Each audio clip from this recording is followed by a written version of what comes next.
Greetings, I'm Rob Chappers and welcome to my daily blog of joy and fun and excitement.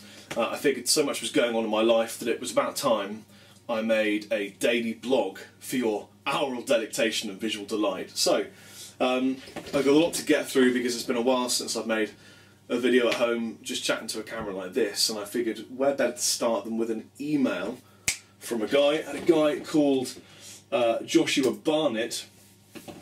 He's a guitar teacher, but he's dyslexic, and he was having a problem working out one of my riffs. He was trying to teach a student, he was trying to teach him a riff called JB Groove that I wrote probably, I don't know, 10 years ago. It's one of my favourites for jamming because it goes from major into minor, and it's really useful for going over and practice with the students. So I thought I'd teach this guy this riff via this YouTube video, and some of you guys who don't know it would be able to pick up on a cool vibe from me and my Rock of Orange 50 into my secretly loaded Special Ops Zilla Fat Boy using a Chapman Guitars ML2. If you don't know who I am, I'm Rob Chapman. I own a guitar company called Chapman Guitars. I'm in a band called Dorje, and I run a management company called Pocket Management, and I'm on YouTube. I suppose that's me in a nutshell.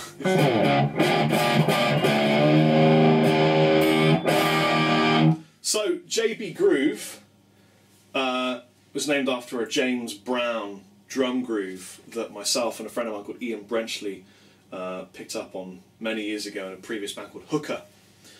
And it was just something I jammed on the spot. It just came out, it sounded good, and I realised that when I slowed it down, I had these two sides that were really useful for working out lead parts over. And so I taught it to all of my students, and it became this kind of common fixture in jams across almost all of my Andertons videos because it's something that Captain likes playing with me. So it's really simple. Grab your plectrum, grab a guitar, and we're going to be, I'm in E flat because that's the key for the people. It's the tuning of joy.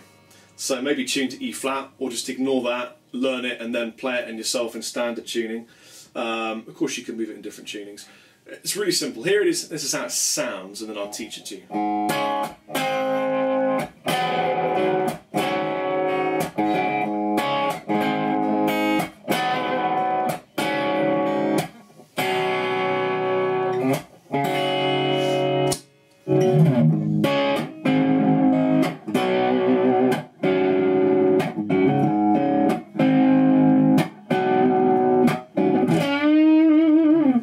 So what we're doing is I'm playing an A string open all the way through, really, to keep it modal.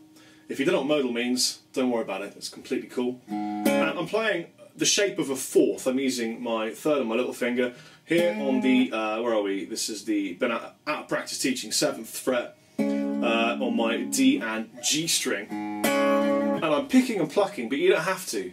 Make this fit your own end. So if you want to go, feel completely free to do that. So that's the first chord. It's an A, and then the D and G strings at the 7th fret. And I'm plucking those. And then I'm going to go down with my second finger to make the shape of a major third. Nice and happy sounding. It's basically an A major chord. These two are basically A major. Now, I'm staying in this area. I'm located on top of an A minor blues scale. So I'm going to bring my first finger down to this 5th fret, and I'm going to bar with the same finger the D and G string to get that 4th shape. Now this is covering a minor third. Again, if you don't know what a minor third is, don't worry, but go look it up. Minor third here. So just the A string, and this minor third. All of a sudden make it sad. It's gone from major to minor. So suddenly sounds badass there. And the little finger down, back up here. It's like a power chord shape. So we're only using the middle two strings for most of this jiggery pokery hullabaloo.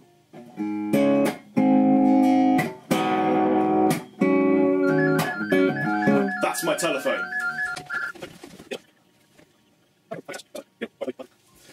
It was my wife.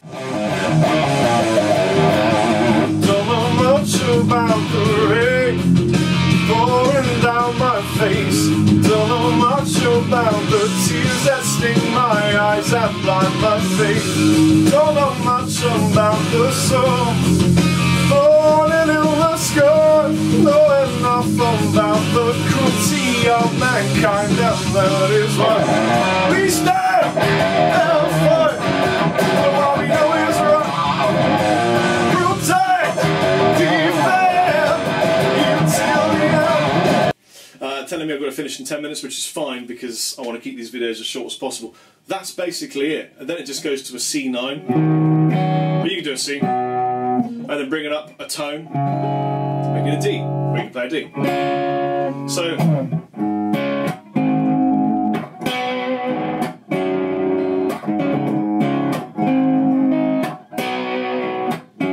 when you're bored of doing that, see?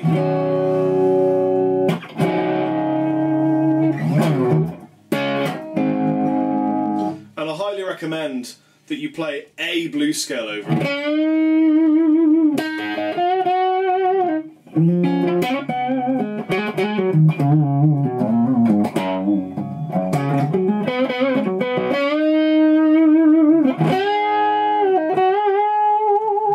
And try experimenting with putting in some new notes, maybe for you if you're a beginner or an intermediate player. When you're playing the top of the scale, you can try going back a semitone from these leading notes. Those notes are from a different scale called mode called Dorian, and they sound great over this little chord progression.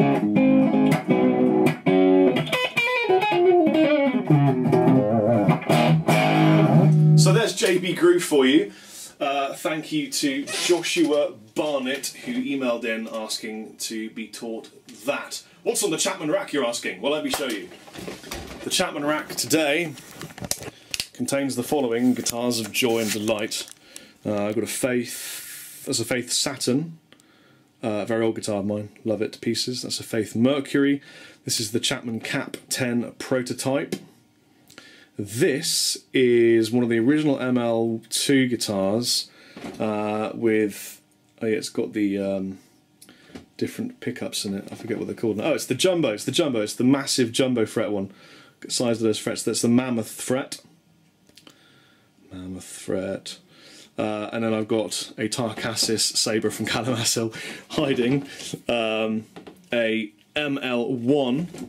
This one is one of the prototypes from Korea. Then it's an ML2 in natural. This one's got some lovely Seymour Duncan humbuckers in there, blackouts. And then I've got an ML1 standard. My current go-to guitar on the floor, chilling out, is ML2 See-Through Black. This bad boy has been thrashed to within an inch of its life every day by me currently. My house has become a little warehouse, or my room has anyway. To get in this room that's been gradually destroyed, I've had to put things out. I've even got another box here, more boxes there. I've had to remove this stuff to get in my own room, which is a really cool feeling actually. Let me tell you about practicing. I don't talk about that really. It's probably time I did. Sorry for manhandling your camera viewing pleasure. I've been a professional guitar player for about I don't know, 10 years, maybe 8 years, and I stopped practicing playing the guitar when I got to a certain level. It's like every practice session pushes your threshold up until it kind of rests at a point that you can do most things comfortably. It feels nice. And then gradually, you sort of, it very gradually seeps down again. You're unaware of it, or I was unaware of it, until I came across some material that we'd written in my band Dorje that I couldn't play. And I had to sing over it. So I couldn't play it, and I had to sing over it as well, and it was an absolute nightmare. And what I did was I just decided to adopt a new practice regime or schedule where every day I commit myself to 1 hour upstairs of going through the set in its entirety. And first of all, I just sing the set.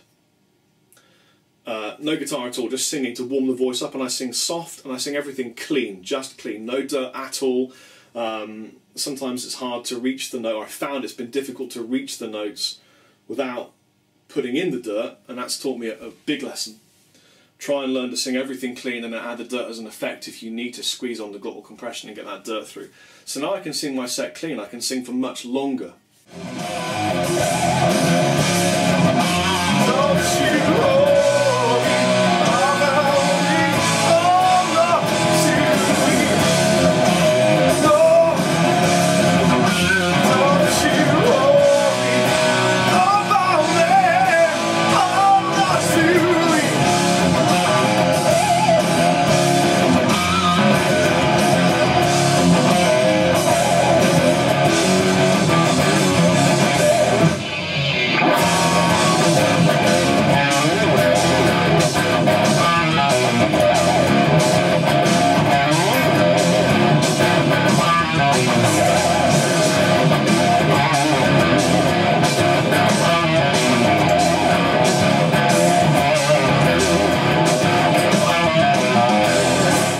Once I've sang the set, I then bring the guitar in and I play the set through again, singing and playing the guitar, and it's been a revelation for me, because I've discovered that the singing with the guitar has made me a better guitar player with my rhythm, because I'm having to really focus on this one line of consciousness where the singing and guitar playing exists at the same time, rather than the preconceived kind of it's lots of things to do at the same time. It's not, it's one thing. You've got to fit it all in and be aware of where everything goes. So your awareness of where the rhythm sits is heightened when you start singing. I guess I'll never know till I learn. Don't know much about the leaves fall from the trees. Know enough about the branch that broke and swept me to my knees. We stand and fight for what we know is right. Protect, defend you till the end. We stand and fight for what we know is right. Protect, defend you till the end. Water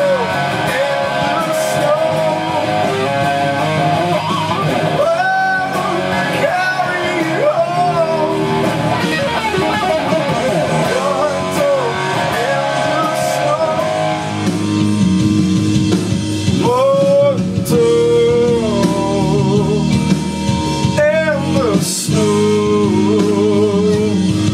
Oh, carry on.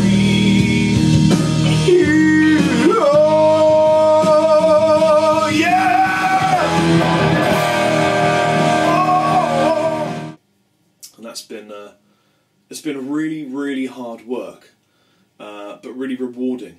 So that's my insight for you. I've been practicing every day for an hour. The results have been great. I've been really, really happy with how I've improved. And that might sound crazy, you know, practice every day for an hour, but you know, some people don't do it. I didn't do it for years. I just played.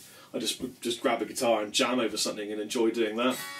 But I now think it's important to actually dedicate yourself, even if you are an advanced player, to actual furthering of your abilities, and that means admitting to your weaknesses, and that's something that people find very difficult to do. Write down what you can't do, and then do that daily. That'll do. Take it easy, guys. Chappers out.